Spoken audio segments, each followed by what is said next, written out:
La méthode de comparaison est une méthode que vous connaissez déjà. Vous l'avez vu en secondaire 3. C'est la première des 3 techniques de résolution de système d'équations qu'on vous offre. Les 2 autres sont la méthode par substitution et la méthode par réduction qu'on va voir dans d'autres vidéos. Mais on va commencer quand même par la méthode par comparaison parce que pour vous, c'est déjà du connu. J'ai 2 équations ici au tableau. Mes équations sont en forme générale. Donc, 2x moins y plus 4 est égal à 0 et moins 4x moins 2y plus 24 est égal à 0. L'objectif, au départ, c'est de placer les 2 équations en forme fonctionnelle. Donc, y est égal à mx plus b. Donc, on veut aller isoler mon y. Fait que je vais le faire sur ma première équation.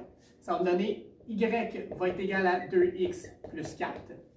Et de l'autre côté, ça va me donner 2y va être égal à moins 2x plus 24.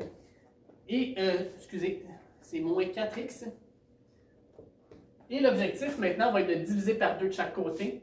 Donc, ça va me donner y va être égal à moins 2x plus 12.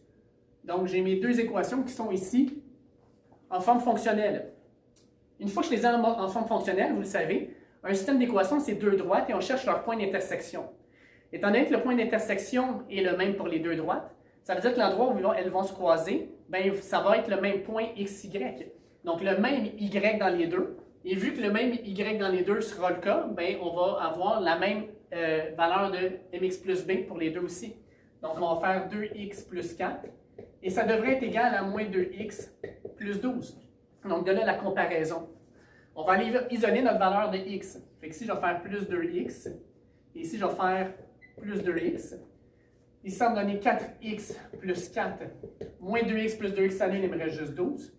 Je vais ensuite envoyer mon moins 4 de l'autre côté. 4x va être égal à 8.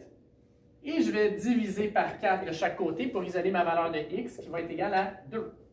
Donc, dans ce cas-ci, mon point d'intersection, sa valeur de x va être égale à 2. Ce que je vais faire ensuite, c'est que je vais prendre ma valeur de x et la placer dans l'une des 2 équations pour aller déterminer quelle est ma valeur de y. Fait que j'avais y est égal à 2x plus 4. Je sais que mon x vaut maintenant 2. Fait que y va être égal à 2 fois la valeur de x qui est 2, plus 4. 2 fois 2 me donne 4. 4 plus 4 va me donner 8. Fait que la résolution de ce système d'équations-là sera le point 2, 8, qui est le point d'intersection de ces 2 droites-là.